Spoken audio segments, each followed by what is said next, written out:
BNP আসলে শিক্ষা নেবে কবে? মানুষ নাকি ভুল থেকেই শিক্ষা নেয়। তা বিএনপির কি শিক্ষা হচ্ছে না? না, আর কত শিক্ষা নেবে? ভুল করতেছে, ভুলের শিক্ষা নিচ্ছে, আর কত নেবে? আমার মাথায় কাজ করে না ভাই। আমি কথাগুলো বলি কষ্টের জায়গা থেকেই। কারণ যেই গণতন্ত্রের জন্য আমরা তো যুদ্ধ করলাম, পরিবার ছাড়া হইলাম, জেল খাটলাম, 40 লক্ষ আসামি হইলাম, 2 লক্ষ মামলা খাইলাম, যে এই মামলাগুলা করছে আজকে তার সমর্থনে যদি আমরা কথা বলি, তাহলে এর থেকে বড় ভুল তো হইতে পারে না। শহীদ প্রেসিডেন্ট জিয়াউর রহমান এক ভুল করে আওয়ামী লীগকে বাংলাদেশে পুনর্বাসন করছিল, সেটার মাসুল কিন্তু শহীদ প্রেসিডেন্ট জিয়াউর রহমানকে দিয়ে যাইতে হয়েছে। 24-এর এত বড় একটা ঘটনার পরে বিএনপি আবার যে ভুলগুলা করতেছে, আমি জানি না বিএনপির হাইকমান্ডে তারা কি সিদ্ধান্ত, মানে তারা কি বুঝতে পারতেছে, কি বুঝে এইসব সিদ্ধান্ত নিচ্ছে, আমার মাথায় কাজ করতেছে না। প্রধান উপদেষ্টা ডক্টর মোহাম্মদ ইউনূস স্যার কি বললো যে আগামী নির্বাচনে আওয়ামী লীগ অংশগ্রহণ করতে পারবে না। আপনার যে মাস্টার মাইন্ড সেও বলল যে নির্বাচনে অংশগ্রহণ করতে পারবে না। তারপরে হচ্ছে যে নাহিদ, সে বলল যে আমরা বঙ্গবন্ধুকে জাতির পিতা হিসেবে মানি না। তারপর আসিফ, সে বলল কোনো ফ্যাসিবাদের জায়গা বাংলাদেশে হবে না। কিন্তু গতকালকে সংস্কার যে আছে, কমিশন আছে, সেখানে গিয়ে বিএনপি বলে আসছে আগামী নির্বাচনে তারা আওয়ামী লীগকেও চায়। এর থেকে লজ্জার কি হইতে পারে রে ভাই? আমার তো মাথায় কাজ করে না।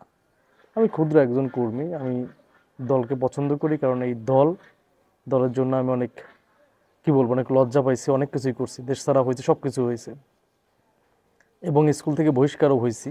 স্কুল থেকে, নট কলেজ ইউনিভার্সিটি, স্কুল থেকে বহিষ্কার করছে এই দল করার জন্য।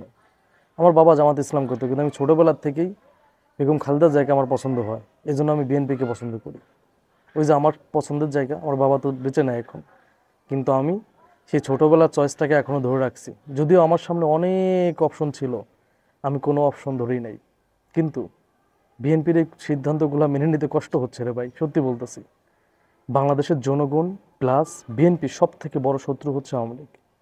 আর সে আওয়ামী লীগকে যদি আমরা পুনর্বাসন করার চেষ্টা করি, চিন্তা করি, এটা আমার মনে হয় জাতির সাথে বেইমানি করা হয়, তাছাড়া কিছু না। আমাদের লজ্জা হবে না ভাই, আমাদের লজ্জা কোনো দিনও হবে না।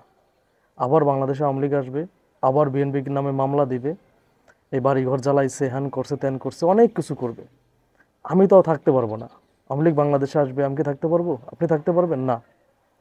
বিএনপির নেতারা, বড় বড় নেতারা দেশ ছাড়া হবে, অনেক কিছুই করবে, কিন্তু আমাদের জায়গা এলাকাতেই হবে এবং লাঠিচোর খাইতেই হবে। বড় বড় নেতারা, আওয়ামী লীগের অনেক নেতাদের সুযোগ সুবিধা নেবে, কিন্তু আমরা যারা সাধারণ কর্মী আছি, আমরা নির্যাতিত হব, অনেক কিছুই হব। আমি জানি না দলের হাইকমান্ড থেকে কি সিদ্ধান্ত নিচ্ছে, কি জন্যই তারা আওয়ামী লীগের জন্য কথা বলতেছে। আমি এই বিষয়টা মেনে নিতে পারছি না, সত্যি। একজন ক্ষুদ্র কর্মী হিসাবে, একজন যোদ্ধা হিসাবে আমার মেনে নিতে কষ্ট হচ্ছে যে আওয়ামী লীগকে বাংলাদেশ থেকে তাড়ানোর জন্য, যে আওয়ামী লীগকে ক্ষমতা থেকে নামানোর জন্য এত আন্দোলন করলাম, এত মানুষ জীবন দিলাম, সে আওয়ামী লীগকে যদি আবার পুনর্বাসন করতে চাই, এর থেকে লজ্জার কিছু হইতে পারে না রে ভাই। আমি এটাই মনে করি। ধন্যবাদ সবাইকে।